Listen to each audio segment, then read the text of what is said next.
বুঝলে প্রিয়তা, তোমায় বিয়ে করেছি আমার মা বোনকে সাহায্য করতে। ওরা ইট ছুঁড়লে তুমি ছুঁড়বে পাথর, পারলে চুলের মুঠি ধরে ঘোরাবে আমার বোনটাকে। আমি করা আদেশ, অন্যায়ের সঙ্গে কোনো আপোষ নয়। ওরা একটা বললে তোমার তিনটে বলে শোধ দিতে হবে। আর তোমার কথার আঘাত যেন হয় ছুরির চেয়েও ধারালো। মুখের বাণীতেই যেন ঘায়েল হয় ওরা। নিজের সদ্য বিবাহিত স্বামীর মুখে এমন কথা শুনে অবাকের চরম পর্যায়ে পৌঁছে প্রিয়তা আসি। একে তো এই বিয়েতে তার মত ছিল না একদমই। অবিবাহিত মেয়ে সে, অথচ বিয়ে হলো বিবাহিত বৌমারা পুরুষের সঙ্গে। প্রিয়তাশ্রী আমার নাম, মা বাবার বাধ্য মেয়ে, অনার্স ফাইনাল ইয়ার, গায়ের রং ধবধবে ফর্সা, লম্বা স্বাভাবিক স্বাস্থ্য, ঘন কালো চুল, মার্জিত ব্যবহারে আমি ছিলাম সেরাই সেরা। সেই আমার কপালে জুটল বিবাহিত এক পুরুষ। ইনি আমার কল্পনা জগতের বাইরে। আমার রূপকথার রাজকুমারের স্বপ্নকে ধূলিসাৎ করে যেন প্রবল ঝড় উঠেছে মনে। বুক পাঁজর দমড়ে মুচড়ে গিয়েছে এই বিয়েতে। কবুল বলার সঙ্গে সঙ্গে আমি নিজেকে হারিয়ে ফেলেছি, নিজের ইচ্ছাকে সমাহিত করেছি। ভাবনার মাঝখানেই উঠে দাঁড়ায় সামনে থাকা পুরুষটি। হাত ঘড়ি খুলতে খুলতে বলে, কাউকে ভালোবাসেন? উনার মুখের এমন প্রশ্নে কিছুটা হতবাক আমি, তবুও উত্তর দিলাম। দুপাশে মাথা নাড়লাম, অর্থাৎ না। সে কিঞ্চিত হেসে বলল, তাহলে আপনি বুঝবেন কিভাবে? তবুও বলছি, চোখ বন্ধ করুন, ভাবুন আপনার সবচেয়ে কাছের মানুষটিকে, যাকে আপনি ভালোবাসেন। এবার ভাবুন আপনাদের ঘরে আপনি বাদে অন্য একজন। আপনার বিছানায় বসে সে, ফুলে সাজানো খাট, আজ তাদের বাসর রাত, তাও আপনারই সামনে। কেমন লাগবে আপনার? ওনার কথা তালে কখনই যেন চোখ বুঝেছি আমি। প্রশ্নে তাকাই ফট করে, হাঁসফাঁস লাগছে, ঘেমে গিয়েছি আমি। এ কেমন অনুভূতি? লোকটা আমার মুখের দিকে তাকিয়ে খানিক হেসে বলে, ওরও এমনই লাগছে। মনে সাহস জুগিয়ে প্রশ্ন করি, ওকে? লোকটা আর কোনো জবাব দেয় না। মুখাকৃত পরিবর্তন হয় উনার। রাগে চোখ মুখ লাল, চোখ দুটো বড় বড় করে আমার সামনে এসে কর্কশ কণ্ঠে বলে, আপনার জানতে হবে না। আপনার কাজ শুধু আমার মা বোনকে সাহায্য করা। শুধু সাহায্য নয়, শাস্তি দেওয়া, চরম শাস্তি। কিন্তু কিসের শাস্তি? উনি আবারও ঝাঁঝালো স্বরে বললেন, সেটাও আপনার জানতে হবে না। যা বললাম তাই শুনুন। বোকা বনে গেলাম যেন আমি, কারণ বলবে না অথচ শাস্তি দিতে বলছে। এ কোন মুসিবতে পড়লাম আমি? লোকটা কি পাগল? আর যাই হোক, একজন মাথা খারাপ লোকের সঙ্গে বিয়ে দেবে না আমায়। যতদূর শুনেছি উনি একজন ইঞ্জিনিয়ার। ঈশ্বরের দৃষ্টিতে তার দিকে তাকিয়ে আমি। এমন সময় দরজায় নক করে তার ছোট বোন রিপা। চিৎকার করে বলে, ভায়া দরজা খোলো, মা অসুস্থ, মরা মরা অবস্থা। লোকটার চেহারাতে কোনো প্রতিক্রিয়া দেখলাম না। সে সুন্দর করে বিছানায় গিয়ে বসল, যেন কিছুই শোনেনি। এগিয়ে এসে বললাম, শুনছেন না আপনার বোন কি বলছে? আপনার মা অসুস্থ। লোকটা বিছানায় শুয়ে পড়ল চাদর মুড়ি দিয়ে। আমি গোল গোল চোখ করে তাকিয়ে আছি শুধু। এরই মাঝে মেয়েটা ডেকে উঠল আবারও, ভাইয়া দরজা খোলো, মা মনে হয় আর বাঁচবে না, তোমাকে দেখতে চাইছে শেষবারের মতো। এবারও কোনো প্রতিক্রিয়া দেখায় না তিনি। বিরক্ত হলাম আমি। এ কেমন নির্দয় মানুষ, নিজের মায়ের মৃত্যুর সময়তেও চুপ থাকে। দরজা খুলতে এগিয়ে গেলাম। পিছন থেকে উনি ধীর স্বরে বললেন, ছোটবেলায় একটা গল্প পড়েছেন রাখাল বালকের? সে ছিল মিথ্যাবাদী। বাঘ এসেছে বলে চিৎকার করে গ্রামবাসীকে ডেকে বিরক্ত করত। তীক্ষ্ণ স্বরে বললাম, আপাতত আপনার গল্প শোনার মতো মুড আমার নেই। আপনি বিবেকহীন হতে পারেন, আমি নয়। দরজা খুলে ঘর ছেড়ে বেরোলাম। রিপা ভিতরে একবার উকি দিয়ে বলল, ভাইয়া আছে না? না, আসলে থাক, আপনি চলুন ভাবি। আবার টেনে টেনে নিয়ে গেল শাশুড়ি মার ঘরে। সবে ঘরে ঢুকি দেখলাম তিনি মেঝেতে বসে পানের জায়গা থেকে পান বানিয়ে মুখে পুড়ছেন। আমায় দেখে ঘাবড়ে গিয়ে পানটা মুখ থেকে বের করে রেখে বিছানায় বসে বলে, তুমি এসেছো বৌমা? ওই আসলে মাড়িতে ব্যথা হচ্ছিল, তাই পান মুখে দিলাম। তা বসো বৌমা। মিনমিনে স্বরে বললাম, আপনি নাকি অসুস্থ মা? ওই আর কি, হার্টের সমস্যা আমার। একলা থাকতে পারি না রাতে, মাথায় চিন্তা এসে ভর করে বুকে চাপ দেয়। কিছু মনে না করলে একটা কথা বলবো তোমায় বৌমা? বলুন। আজকে রাতটা তুমি আমার কাছে থাকবে।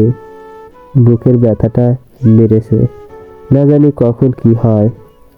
রিপার কাল পরীক্ষা, রাতভর পড়াশোনা করবে। আমার বড় মেয়ে মানে তোমার নুন শ্বাসের ছেলের গায়ে জ্বর, ও ছেলে নিয়ে ব্যস্ত। আমায় দেখবে কে বলো মা? চরম হতাশা নিয়ে কথাগুলো বলে দীর্ঘ শ্বাস নিলেন তিনি।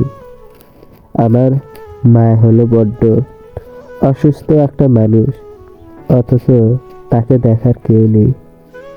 এক বাক্যে রাজি হয়ে গেলাম সঙ্গে থাকতে। তিনি খুশিতে গদগদ হয়ে শুয়ে পড়তে বললাম, পরনের লেহেঙ্গাটা আর গহনাগুলো খুলে আসি না, এগুলো পরে ঘুমাতে পারবো না। শাশুড়িমার মুখ যেন অন্ধকার হলো। বাধা দিয়ে বললেন, ঘরে যাওয়ার আর দরকার নেই, আমার বাথরুম ইউজ করো। রিপা তোমার ঘর থেকে শুতে যাবা নিয়ে আসছে। মাথা নাড়লাম। ফ্রেশ হতে বাথরুমে গেলাম। রিপা আমার জামা দিয়ে গেল। গহনাগুলো খুলতে লাগলাম যত্ন সহকারে। এগুলো আমার নানির দেওয়া। মা ছিলেন নানির একমাত্র মেয়ে, সেই সূত্রে মাই পেয়েছিল সব। এবার পেলাম আমি। নানি ছিলেন জমিদার গিন্নি, শখের বেলায় ছিল না তার। মন যা চাইতো নানা গড়িয়ে এনে দিত। ভারী কারুকার্য ও উপরে গড়া প্রতিটি গহনা। সবচেয়ে আকর্ষণের হলো হাতের এই বালা জোড়া। নিখুঁত কারুকার্যে গড়া মজবুত বালাটি ছিল ভীষণ সুন্দর। গহনাগুলো দেখে বোঝার উপায় নেই যে যুগ পার হয়েছে এগুলোর। আনমনে ঠোঁটের কোণে এক চিলতে হাসি ফুটে ওঠে। গহনাগুলো ওড়নার মাঝে পোটলা করে রেখে দিই। বের হয়ে সবে দরজা খুলেছি অসুমের, এমন সময় দেখি বড় শ্বাস মানে সুমা আপুর ছেলে স্বামীর মেঝেতে গাড়ি নিয়ে খেলছে, দৌড়াচ্ছে। বিষয়টা আমার একটু কেমন যেন লাগে।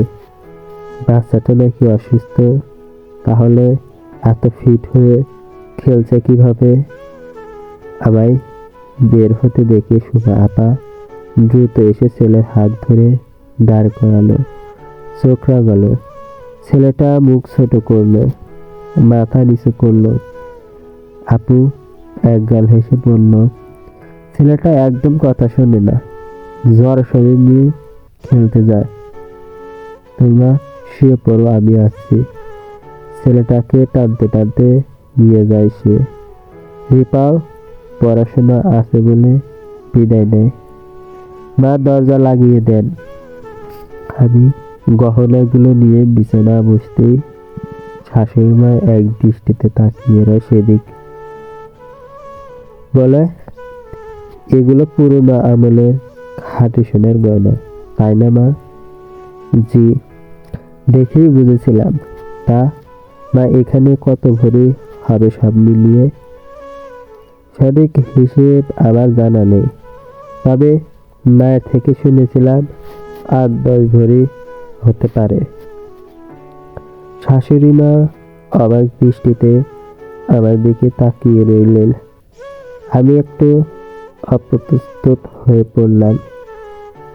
ধীর স্বরে বললাম, আপনি ওষুধ খেয়েছেন? খেয়েছি। তুমি বসো, আমি তোমার বিছানা গুছিয়ে দিই। নিজে করে নিতে চাইলাম আমি, উনি নিষেধ করলেন। নতুন বউ আমি, প্রথম দিন এসেই নাকি কাজ করা মানায় না বললেন। আজকের দিনে তোকে থাকতে বললাম, তুমি কিছু মনে করনি তোমার? আসলে প্রথম দিনই তোমায় আমি আপন করে নিয়েছি, নিয়ে মনে করেছি, তাই সাহায্য চাইলাম। না না, সমস্যা নেই। শুনতে যাব এমন সময় বাইরে থেকে দরজার খটখটানি সে এসেছে, যার সঙ্গে আমার বিয়ে হয়েছে, নাম জানা নেই। মা বিরক্তিতে কপাল কুঁচকায় বললেন, শুয়ে পড়ো প্রিয়তা। আমিও শুয়ে পড়ব, এখন আর দরজা খোলার প্রয়োজন নেই। ডেকে ডেকে সাড়া না পেয়ে একাই চলে যাবে। আমি চুপ করে রইলাম। উনি আবারও দরজা নক করে খুলতে বলতে বিব্রত বোধ করি আমি। ক্ষীণ স্বরে বললাম, মা, উনি হয়তো আপনাকে দেখতে এসেছে বা কোনো প্রয়োজনে এতবার নক করছে। মা এবার অসন্তুষ্ট হলেন, এক প্রকার বাধ্য হয়ে দরজা খুলে দিলেন। হাজালো কণ্ঠে বললেন, কি সমস্যা? কি দরকার তোর? রাত বিরেতে বিরক্ত করছিস কেন? বিরক্ত তো তোমরা আমায় করছো। আজ আমাদের বাসের ঘর, অথচ আমার বউকে এনে নিজের কাছে রেখে দিয়েছো। কোনো কমন সেন্স নেই নাকি আগের বারের মতো ফোন দিয়ে এটেছো? মা আমতা আমতা স্বরে বললেন, কথার কোনো সিঁড়ি নেই তোর। কি বলবি বল, কি দরকার? আর বউকে দরকার। ওদিকে লজ্জায় আমি পারলে মাটির সঙ্গে মিশে যাই। এ কেমন লাগামহীন পুরুষ মানুষ। শাশুড়ি মা বেরিয়ে কি যেন বলে পেছনে তাকালেন। আমাকে উদ্দেশ্য করে বললেন, কি বলবে শুনে এসো। তাড়াতাড়ি শুনে আসবে না, আমি ভরসা করে থাকতে বলেছি। আমি কিন্তু অসুস্থ। একবার মাথা কাত করে দরজার দিকে এলাম। লোকটা তাকে অনুসরণ করতে বলে চলে যায়। সে হাঁটতে হাঁটতে অন্ধকারের মতো একটি জায়গায় দিয়ে উঠতে লাগে। সম্ভবত এটা সিঁড়ি। আমি বুঝতে পারিনি। প্রথম সিঁড়িতে পা বেঁধে পড়ে যেতে নেই। তিনি কিন্তু একটু দূরেই, চাইলেই আমায় ধরতে পারত, অন্তত সাবধান করতে পারত। দু হাত দিয়ে সিঁড়িতে ভর দিয়ে পড়া হাত থেকে বেঁধেছি। আমার মৃদু চিৎকারে তিনি থেমে যান। দৃষ্টি সামনে রেখেই বলে, চাইলেই আপনাকে হেল্প করতে পারতাম, কিন্তু করলাম না একটা কারণে। ততক্ষণে উঠে দাঁড়িয়ে হাত ঝাড়ছি। মনে মনে বললাম, হেল্প না করে এখন কারণ দেখাচ্ছে। তিনি ঘাড় বাঁকিয়ে পিছনে তাকিয়ে বলল, এখানে আপনার 3টে শিক্ষা হলো। প্রথমত, সামনের পথ অনুমান না করে পা বাড়ানো যাবে না। দ্বিতীয়ত, কাউকে অন্ধ বিশ্বাস করে তার পথে পথ মিলানো যাবে না। এবং শেষ, অন্যের সাহায্যের আশায় না থেকে নিজেকেই নিজের আত্মরক্ষা করতে হবে। আমি বোকার ন্যায় দাঁড়িয়ে তার কথাগুলো শুনে গেলাম। বলছে কি লোকটা? এসব যেন আমি জানি না, শেখাতে এসেছে। উনি পুনরায় গম্ভীর গলায় বললেন, চলে আসুন। সে আগে গিয়ে ছাদের এক প্রান্তে দাঁড়ায়। আমি দূরত্ব বজায় রেখে দাঁড়িয়েছি। কিছুক্ষণ আকাশ পানে তাকিয়ে রইলেন তিনি। এরপর হঠাৎ করে বললেন, আপনাকে সাহসী হতে হবে। পর্বতের মতো মাথা উঁচু করে থাকতে হবে সবসময়। নদীর মতো বয়ে চলতে হবে, থামিয়ে চলবে না। আকাশের মতো চকচকে পরিষ্কার হতে হবে মুখের বুলি। আপনায় ভরসা করে এনেছি, আপনি পারবেন এই পাপের রাজস্ব ভেঙে সবকিছু আলোকিত করতে। বললাম, আপনি ভীষণ সিনেমাটিক কথা বলেন। লোকটা কিঞ্চিৎ হাসলেন, কি যেন বলতে যাবে আবার, তখনই ননদ টিপা এসে উপস্থিত। বললেন, মায়ের শ্বাসকষ্ট হচ্ছে, ভাবিকে নিয়ে যেতে হবে। ও কোনো উত্তরে আশা না করেই আমায় টানতে টানতে নিয়ে যেতে লাগে। মনে মনে বলি, শ্বাসকষ্ট হলে ডাক্তার ডাকতে হবে। আমি বলার কি আছে, মনে কষ্ট মনেই থাকে, বলার আর সাহস পাই না। ঘরে ঘিরে দেখলাম শাশুড়ি জোরে জোরে শ্বাস নিচ্ছে। আমি ব্যতিব্যস্ত হয়ে তার হাত পা খুঁজতে লাগলাম। চিৎকার করে বললাম, ডাক্তার ডাকতে, হাসপাতালে নিয়ে যেতে। রিপা বলল, প্রয়োজন নেই, হাত পা মালিশ করলেই নাকি সেরে যায়। তাই করলাম। প্রায় মিনিট 5 পার হলো। এর মাঝে শাশুড়ি 2বার উঠে বসেছে। একবার পানি খেয়েছে, আর একবার মেয়েকে বলেছে ঘরের দরজা দিতে। রিপার নাকি পরীক্ষা, তাহলে পড়া বাদে ও কি করে শুধু দাঁড়িয়ে। রিপাকে বললাম, তোমার না পরীক্ষা, তুমি পড়ো, নাকি আমি দেখছি। সে ঝাঁঝালো স্বরে জবাব দিল, অসুস্থ মাকে রেখে পড়া যায়? আর কিছু বললাম না আমি। মিনিট 10 পর শাশুড়ি ঠিক হলো, উঠে বসলো, আমায় ধন্যবাদ দিল। এরপর আমতা আমতা করে বলল, একটা কথা ছিল বউ। বললাম, বলুন মা। আমাদের বাড়িতে নিয়ম, নতুন বউয়ের বিয়ে হয়ে এসেছে, তার বাবার বাড়ির গহনা গুলো হতে পছন্দ একটি গহনা তার ননদ থাকলে উপহার হিসেবে দেয়। ননদ তো বোনেরই মতো, তো তুমিও। বললাম, এমন নিয়ম তো শুনিনি, তবে আপনাদের বাড়ির নিয়ম যেহেতু, তো দিচ্ছি সাধ্য মতো। গহনার পোটলা খুলতে ননদ সামনে এগিয়ে এলো।